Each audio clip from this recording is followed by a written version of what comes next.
You know, I was talking to my friend Margaret last week, lovely woman, just turned 70, and she said something that really stuck with me.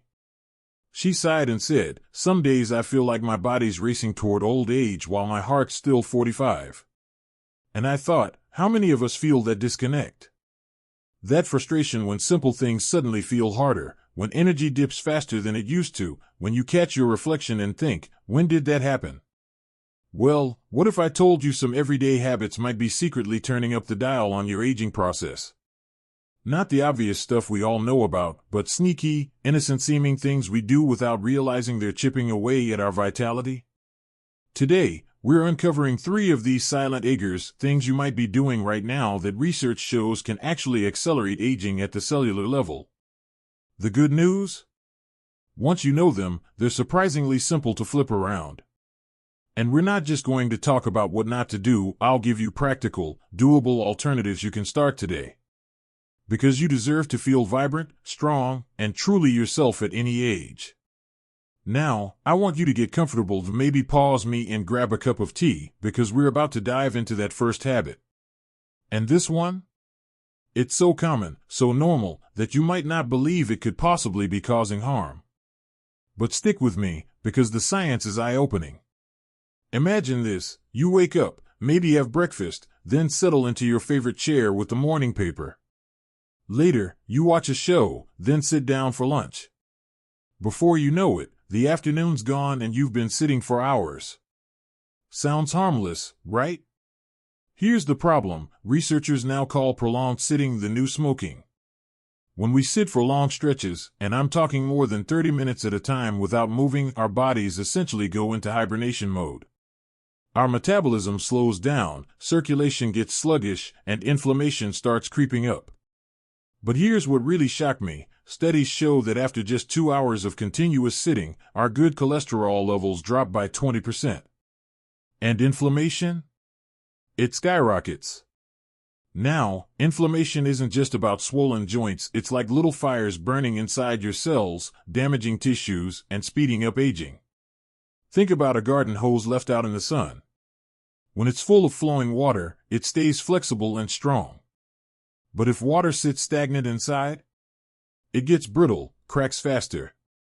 That's what happens in our bodies when we stay still too long. The blood pools, oxygen delivery slows, and those cellular repair mechanisms that keep us youthful just switch off. I know what you might be thinking, but I take my daily walk. And that's wonderful. But here's the catch: that 30-minute walk, while absolutely beneficial, doesn't cancel out 10 hours of sitting.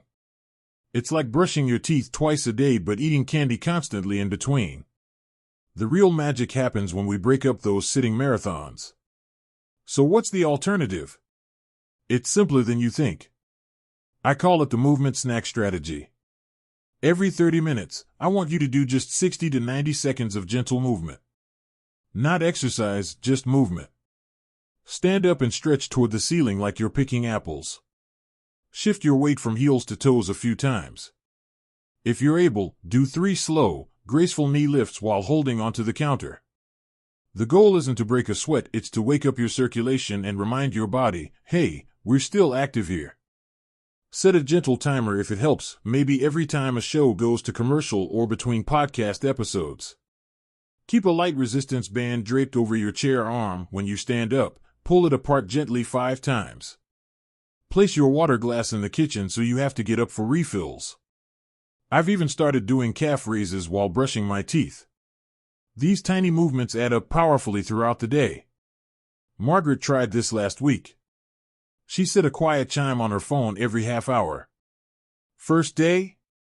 She said it felt annoying. By day 3? My afternoon slump disappeared, she told me. And my knees don't creak like rusty hinges when I stand up anymore. That's the power of micro-movements. They lubricate joints, boost circulation, and tell your cells to keep repairing and renewing. Now, I know habits can feel stubborn. Maybe you've had that recliner for 20 years and it feels like an old friend. But here's a little reframe that helped me. Instead of thinking I shouldn't sit so much, focus on what you're gaining: more energy for gardening, easier time playing with grandkids, less stiffness when you travel. That mental shift makes change feel like a gift, not a punishment. This first habit is often the biggest aha moment for folks because it's so invisible in our daily lives. But just imagine, with these tiny movement snacks, you are essentially hitting the reset button on your cellular age throughout the day. Pretty remarkable, isn't it? Now, there's another sneaky habit I want to share with you, one that involves something you probably do every single day without a second thought. You know, it's fascinating how these little shifts add up. Just like Margaret discovered, those tiny movement snacks can make your joints feel oiled and your energy brighter. But there's another habit lurking in our daily lives, one that's just as common as sitting too long, but far less talked about. And honestly, this one might sting a little, because it comes from such a good place in our hearts. I call it the polite poison. It's that automatic reflex to say I'm fine, when you're really not, to swallow down your frustration, your sadness, or even your needs because you don't want to bother anyone or seem difficult. Maybe you bite your tongue when a family member oversteps, or you force a smile through loneliness because admitting it feels like weakness. You tell yourself, oh, it's not that bad, or others have it worse.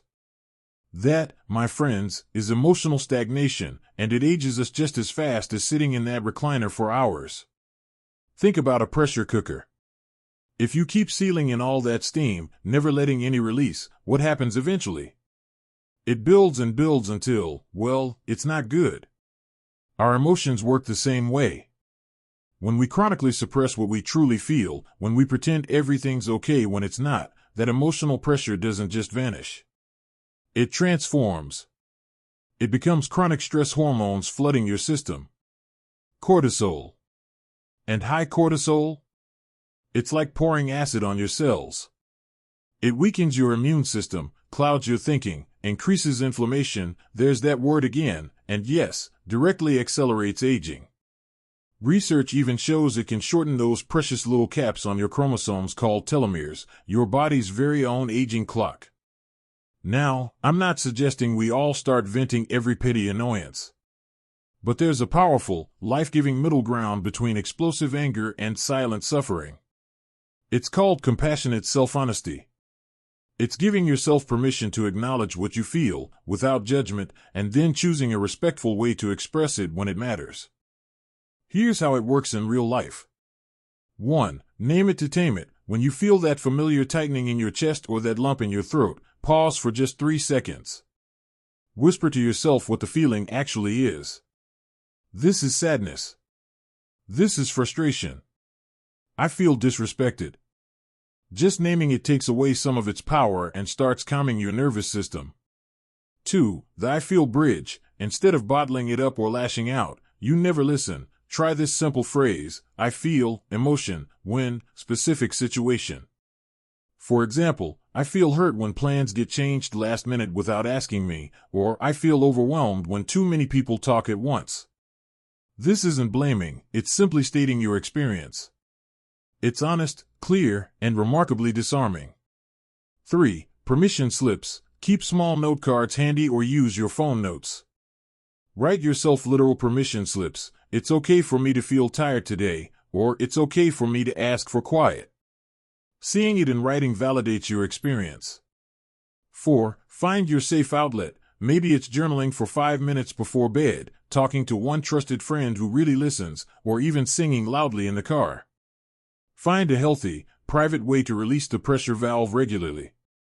Margaret tried this after years of saying I'm fine about feeling sidelined in family decisions. Using the I feel bridge, she gently told her daughter, I feel a bit left out when big holiday plans are made without me. Could I be part of the chat next time? The result? Her daughter was apologetic, not defensive, and now Margaret feels heard and respected. That lifted weight off her shoulders? That's youth-preserving medicine. Releasing that emotional burden isn't selfish, it's survival. It's honoring the wisdom of your years and the validity of your experience. When you stop swallowing your truth, you free up an incredible amount of energy your body can then use to repair, rejuvenate, and truly live. You'll sleep better. Your mind will feel clearer. That constant low-level ache? It might just ease. because you're no longer fighting an internal war. Now, we've tackled the stillness of the body and the stagnation of the heart. But there's one more sneaky habit I want to share with you today. This one hides behind a mask of something that sounds utterly harmless, even virtuous. In fact, you've probably been told your whole life that it's a good thing. But after 60, the way most of us approach this common activity can actually drain our vitality, weaken our resilience, and yes, add years to our appearance and our biological age. It involves something we do every single day, often without a second thought. Something as simple as how we fuel ourselves. But it's not what you might think. We're not talking about sugar or junk food today. No, this is subtler. It's about how you eat, not just what you eat. It's about the rhythm, the pace, the very way you approach your meals. Think about your last meal. Did you sit down? Or was it eaten standing at the counter, or in the car? Were you scrolling through the news, or watching TV? Or maybe you ate quickly, barely tasting it, because there was so much to do? If that sounds familiar, you're not alone. But that rushed, distracted way of eating? It's putting your digestive system and your entire body under constant, low-grade stress. And chronic stress, as we've seen, is public enemy number one for aging well. When you eat in a state of hurry or distraction, your body is stuck in fight or flight mode. Your digestive system, which needs calm rest and digest mode to function optimally, gets put on the back burner. Enzymes aren't secreted properly. Blood flow is diverted away from your gut. Food isn't broken down efficiently. This leads to bloating, indigestion, poor nutrient absorption, and those undigested particles floating around. They trigger inflammation, that familiar accelerant of aging we keep running into. Plus, eating quickly often means eating more before your brain even registers you're full. But here's the beautiful antidote, and it's simpler and, frankly, more enjoyable than any restrictive diet.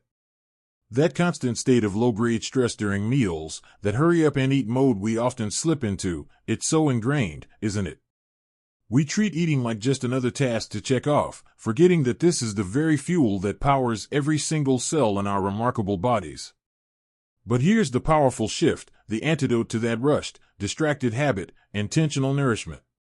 It's not a diet, it's a practice. A way of turning meals from a source of stress into a source of rejuvenation, almost like a mini meditation for your metabolism. Think of your digestive system as a finely tuned orchestra. When you eat calmly and attentively, every section, stomach, liver, pancreas, intestines, can play its part in perfect harmony. Enzymes flow, nutrients are absorbed deeply, and your body gets the building blocks it needs for repair and energy. But when you eat stressed or rushed, it's like the conductor's frantic, the musicians are fumbling, and the whole beautiful symphony turns into a chaotic mess. The result? Poor digestion, bloating, fatigue, and yes, again, inflammation. That chronic internal fire ages us from the inside out, affecting everything from our skin's elasticity to our joint health and even our brain fog. So, how do we switch from frantic fueling to intentional nourishment? It's simpler than counting calories and far more pleasurable. 1. The pause before the plate. Before you take that first bite, stop. Just for 10 seconds. Put your fork down. Take one slow, deep breath in through your nose and exhale gently through your mouth. This simple act signals your nervous system, it's safe. We can rest and digest now. It shifts you out of fight or flight and into the calm state your gut desperately needs. 2. Engage your senses, truly, look at your food. Notice the colors, the textures, the steam rising. Bring the fork close to your nose and smell it. What herbs can you detect? Is it savory, sweet, earthy? When you take that first bite, close your eyes for a moment. Let it rest on your tongue. What's the texture?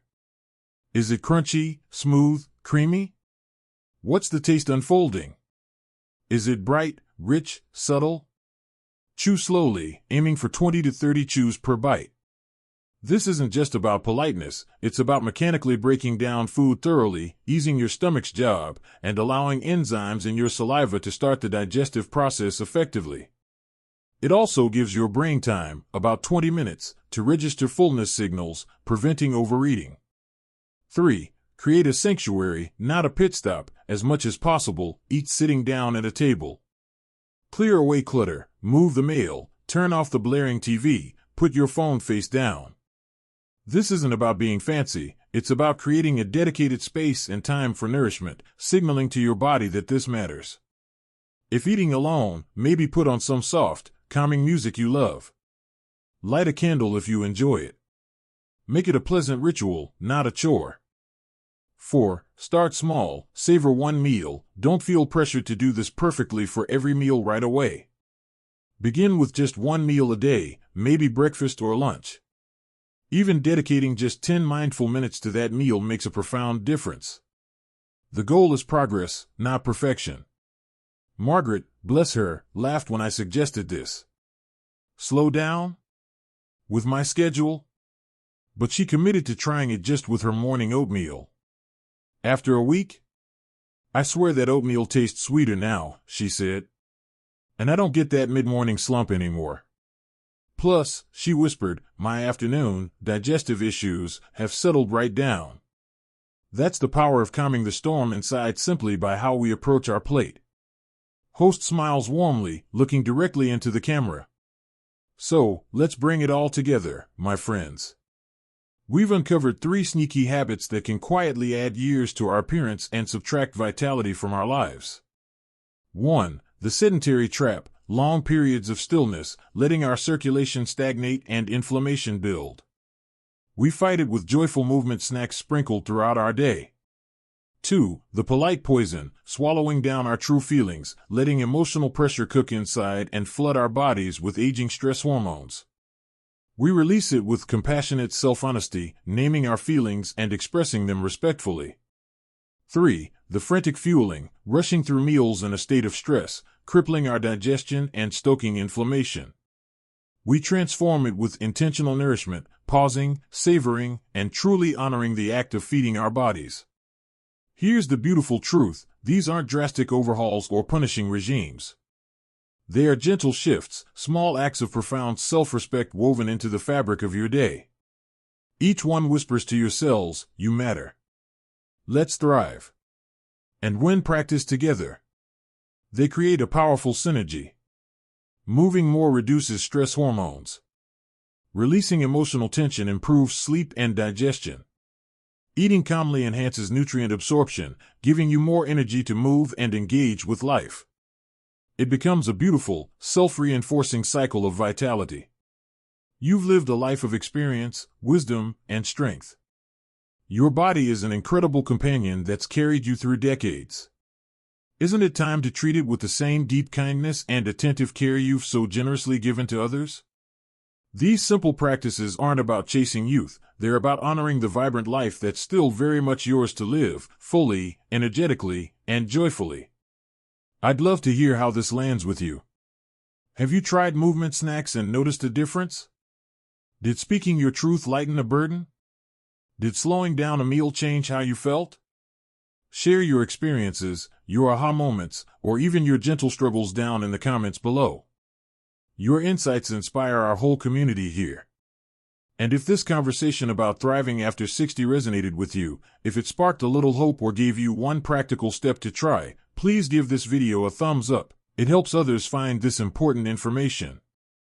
Don't forget to subscribe and hit that notification bell so you don't miss our next chat, filled with more actionable, uplifting ways to live your best, healthiest, most vibrant life. Because you deserve to feel amazing in these years. Not just getting by, but truly living, fully engaged, independent, and radiating the unique light that only you possess. Here's to your vibrant health, your enduring strength, and the incredible journey still unfolding. Go gently, be kind to yourself, and I'll see you next time.